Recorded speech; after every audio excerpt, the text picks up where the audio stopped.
This is Dan of Vagabond Buddha. We are in Rabat, Morocco. That is the Atlantic Ocean you're looking at there. Rabat is the capital of Morocco, and I'm in a Casbah right now, which I'll tell you about in a moment, but I just wanted to invite you to watch our video on Rabat. Here it is. This is, I think, our 6th or 7th city we've been to in Morocco. There's just a few more before we head to Madrid. And isn't this beautiful? It's a beautiful place. This is Dan of Vagabond Buddha. This is my free Rabat Morocco walking tour video and map. There's an interactive Google map for this walking tour. Just click the link in the notes below this YouTube video on your smartphone.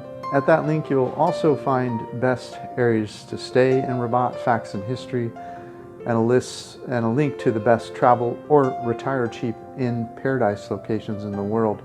Plus, how to make money using your laptop while you travel around the world. Okay, back to our walking tour. This is our Old Town walking tour for Rabat. First stop.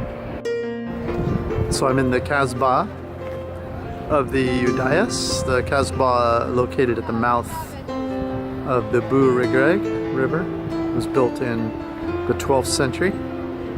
Upon the death of Yaqub al-Mansur, the Casbah was deserted and the city began a period of decline that lasted for hundreds of years until only about 100 homes in the Medina were still occupied in the 16th century. And it's a beautiful Casbah. Of course, it's built so well it's withstood the test of time.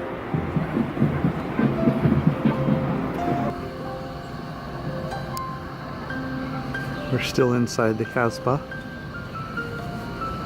Just a very beautiful place, as you can see, and very old.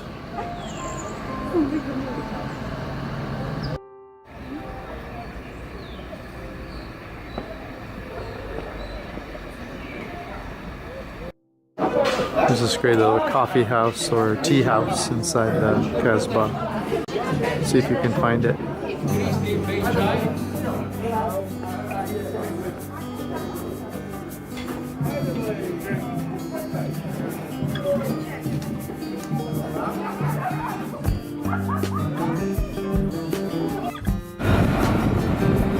This is the old Medina Walls. And we're inside Medina now. Medina means old walls, old walled city. And typical Medina in Morocco includes a souk, and souk means market. And often, and nowadays, the entire Medina is a market.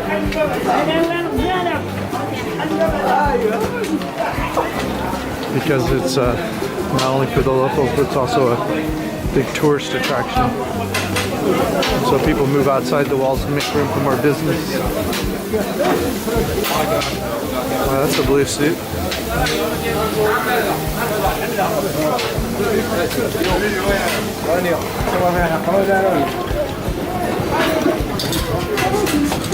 There's a beautiful old minaret in the middle of the souk.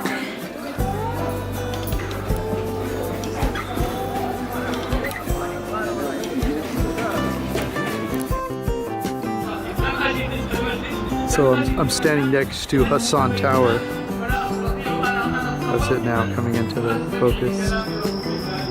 Hassan Tower is a minaret of a mosque started in the 12th century that was never completed in Rabat. It was intended to be the largest mosque in the world at the time it was built. Upon the death of al-Mansur in 1199, the construction was abandoned and the mosque was never completed. As you can hear, I believe they're conducting service now, although I don't know Arabic.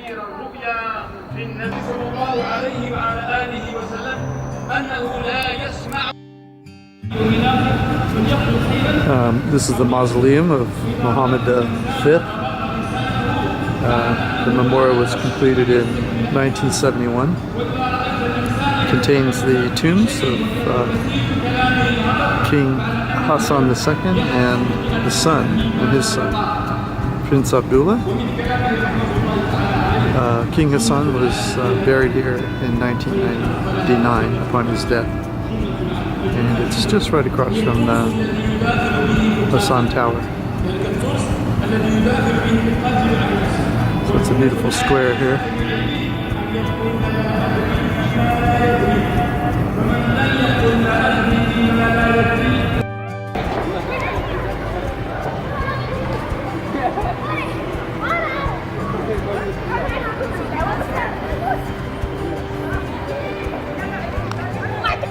That's very French-looking architecture right there. Yeah. Casablanca, and we saw the Hassan II minaret tower and mosque. The tour guide told us that the three large globes at the top of the tower represented acceptance of an accepting nation of other religions. One meant Islam, one of the globes. One meant Christianity. And one meant Judaism. But we didn't bother to visit any churches while we were there. But here is an active Presbyterian church, which of course is Christianity. And also in the Hassan II tower in the basement, the guide told us that the fountains were built in the shape of lotus flowers, which was an honor to Buddha, apparently, to Buddhism. And so there's a very accepting form of Islam here in Morocco, apparently. Of course, all countries, including the U.S. and every other one, has our share of weirdos. So I'm sure they have a few people here that are extremists. But the fact that the king built that and it made an overt effort to welcome other religions, I think says a lot for Morocco. So right now we're looking at the Museum of Mohammed VI. It's a modern art, contemporary art museum in Rabat, Morocco. Let's go and see how much it costs to get in. Okay. Pretty serious entryway here.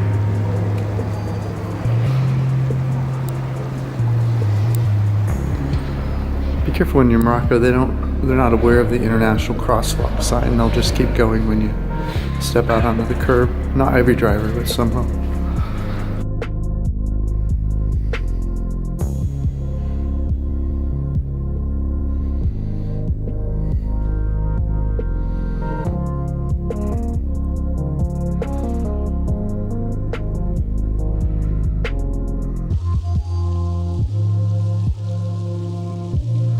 It is a contemporary museum, as you can see. Modern art. More about interpretation, really, than realism or classical. So it was $3.50 US to go in there. Very vibrant colors, very creative. I'll show you some film you can see. Totally a nice way to break a day in two. We really only spent maybe 10 minutes in there. Almost speed walked through there because Chung Hoi wasn't feeling it.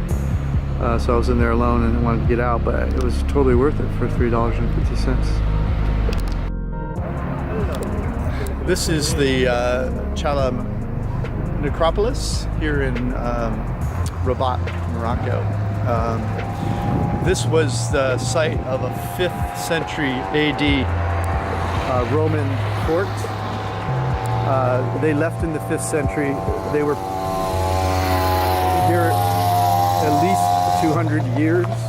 It remained mainly abandoned until the 7th century when Arabs showed up, and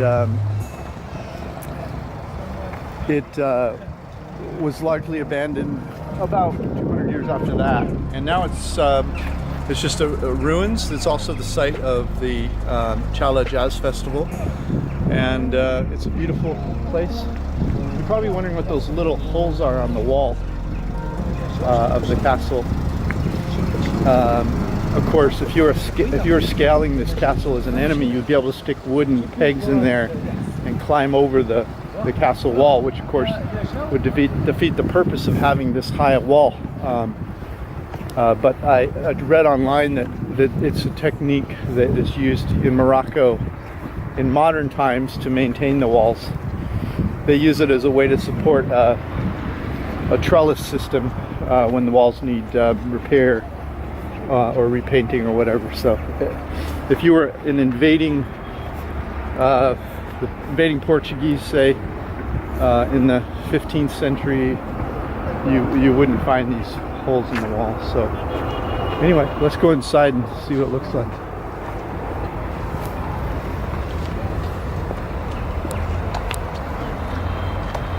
The Challa Necropolis now, and we're looking at a mosque. That's the minaret there, and look at the birds on top. We've seen these birds all around Morocco. They're large birds, big nests, and they sit in high places. I couldn't tell you what they are though, but of course this mosque would have been built when the Arabs arrived around 700 AD. Romans wouldn't have, Mohammed wasn't born yet at that time. Doesn't appear to be a working mosque because they're letting us inside. But you can see there's, I don't know if you can see it or not, the intricate mosaic tile work typical of a mosque. Looks like this, maybe this would have been the prayer room. Hard to tell really.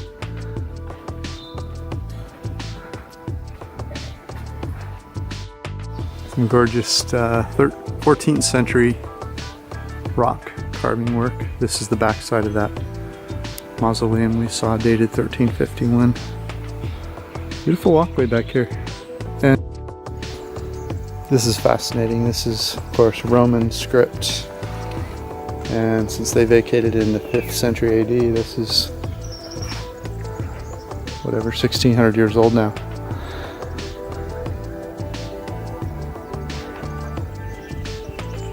And possibly this was part of a Roman statue that Islam wasn't too happy with, so they broke it apart.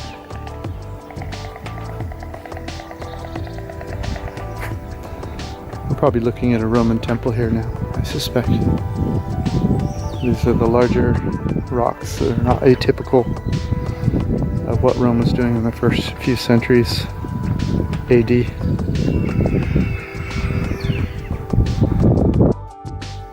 This workmanship is incredible. These are very large blocks, and it doesn't look like you could fit a human hair between them.